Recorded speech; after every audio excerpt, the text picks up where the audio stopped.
Hello, I'm David Scranton, and thank you for clicking this video. I'm here with Jeff Small, President of Arbor Financial Services. As usual, Jeff, it's always great to talk with you. Great to see you, Dave. Glad to be here. And today's special guest, Harry Dent. Harry's the editor of Economy and Markets, which is a newsletter, and it's available for free at harrydent.com. Harry, great to have you with us again, as usual. Yeah, nice to be back, David.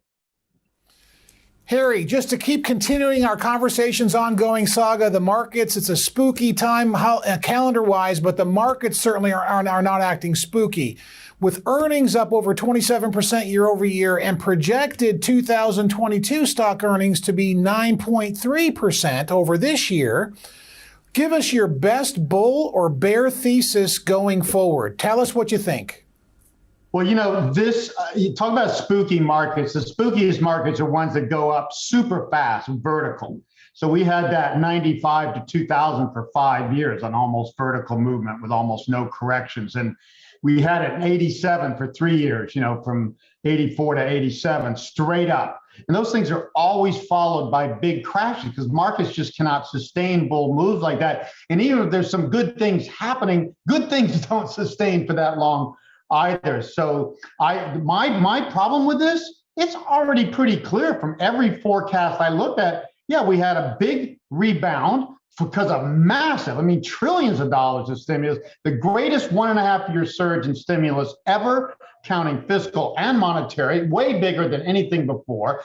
And now, just a year and a half into the recovery, the economy's rolling over. GDP forecasts keep getting revised down. The Federal Reserve, the Atlanta Federal Reserve just put out their forecast that GDP is quickly moving down to 1.2%.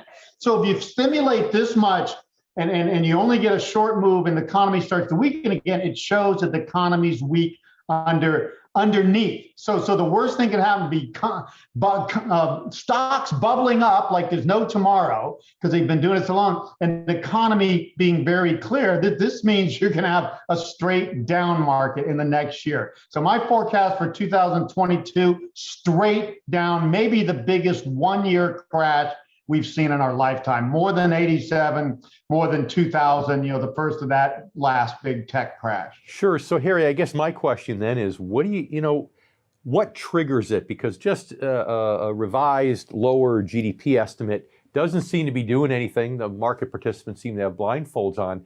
So usually there's that one trigger that starts to spook the markets and then starts that downward slide that then just snowballs. So what's your best guess as to maybe the top two possibilities for the things that spook the markets to start the slide?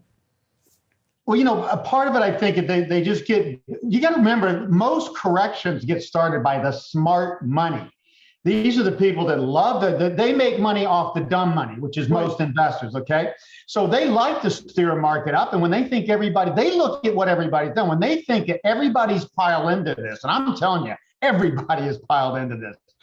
Consumer sentiment, investment sentiment, everything's at the top, whereas again, the economy is already showing clear signs of weakening. Doesn't matter. So they're all in. When these guys see this, they just start shorting it aggressively. And that's all it takes. Now, the thing is, when you're in a bubble like this, and this is why this is so important, it doesn't necessarily take a big thing. What happened when the Japan bubble burst in late 89? I used to ask people, what went wrong in Japan in late 89 that caused a 62% crash to come in the next few years? And the answer was, there was nothing. They just had a bubble so stretched that it finally started to weaken, and then it builds momentum on it. And so I don't think it takes some big news event. All I can tell you is the first crash, when a bubble finally has its first crash, it is 40 to 50% in 2 to 3 months. And my model is saying this one's going to be even worse, 53 to 56% in 2.5 months is what we're likely to see. So all it takes is this to weaken enough, and then the traders just say, oh, this is over, and it just goes. So it's not going to take, I don't think it's going to take a big trigger.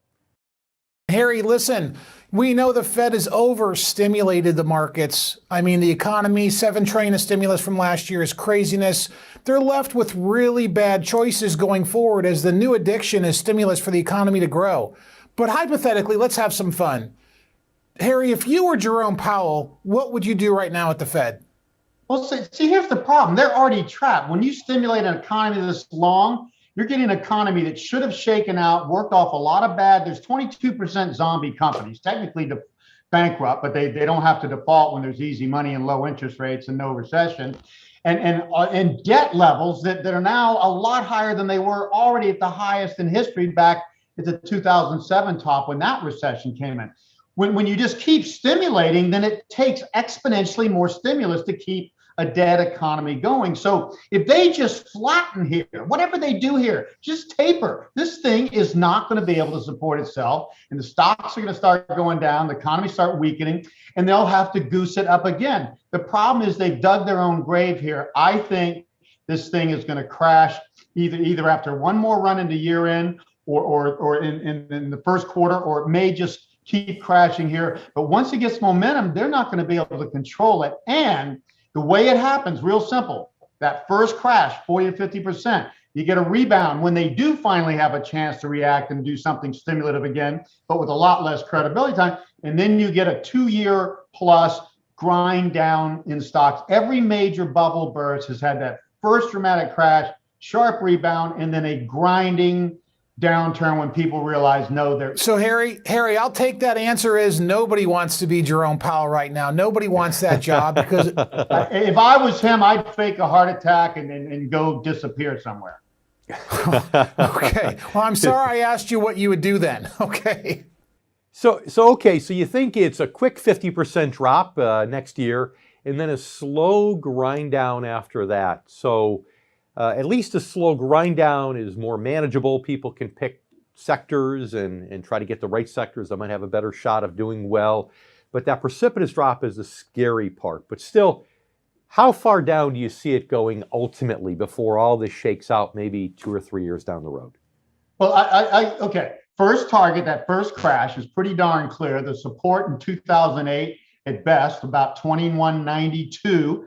And my models say 2100. So 2000. So 2000 to 2200 is a good place for that first crash to happen. And that's right in that 50% crash range. Yep. And then you get a bounce just from it being oversold. I think what's going to happen here, which is going to be a bit unique, after this much stimulus for this long, and after they went 4.7 trillion versus in a year and a half versus 3.6 over 9 years before that, this much stimulus and it fails, the Fed is going to lose credibility here. People are going to realize what's obvious to me, anybody with common sense, you can't run an economy on printing money out of thin air forever and expect, I mean, if there's just a short-term crisis, then it should just take a year like in 2009, a year of printing $1 trillion. By the way, I would have approved that level of stimulus.